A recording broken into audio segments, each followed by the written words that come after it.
Hi, Chuck here with Apple Drains in Charlotte, North Carolina. Today we're going to take a look at waterproofing the foundation.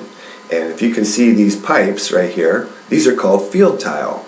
And you notice that they're just totally clogged with dirt. I mean, just totally. And here's an example of what they look like underground as you dig them up. You can see the tiles broken and it's just packed full of dirt.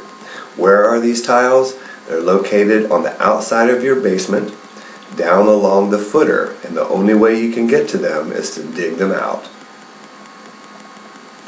So here we've started our excavation. You can see that we're just now getting down to the footer. This is what it's going to look like when you dig up your foundation. There's a lot of dirt to put up on the ground. Here we've gotten down to the footer, and again, we haven't even pulled the tiles. We pulled a few, but it's still quite an excavation. The crew takes a break and you can see all the soil along the side of the house. Once we've done all that and pulled the tiles, we go ahead and seal the wall. This is really important. The amount of excavation that you have done to get down to those footer tiles, do everything you can to stop the water from entering your basement.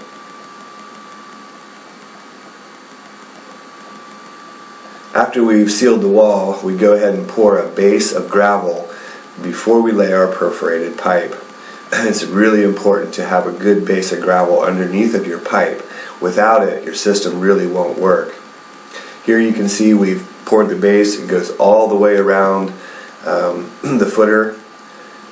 You can see if you look closely, the gravel's down about 4 inches below that footer. We want our pipe to sit right at the top of that footer. Remember that your footer is what's holding up the entire wall of your home. Here we've already laid the pipe. We're pouring our gravel and covering up the perforated pipe. Remember that your holes point down. Take your time when you cover up that pipe. Really get the gravel to be a few inches above the footer and the pipe at the same time. Next, you need a fabric barrier. This is important to help keep that dirt from clogging up those tiles. As you can see, they fill up with dirt. This house was built in 1964, so granted it's an older home, but you want the thing to last as long as you can, there's no doubt. Continue to cover up your tile, your footer, until you get a nice base of gravel over top of it, just like this. Then put your fabric barrier out, cover it all up. It's important that you do a nice job with that fabric barrier to keep that dirt from getting into that gravel. Once that's done, you'll begin to backfill. Notice these tiles, they're just totally filled with dirt. Go ahead and backfill. This takes the bulk of your energy.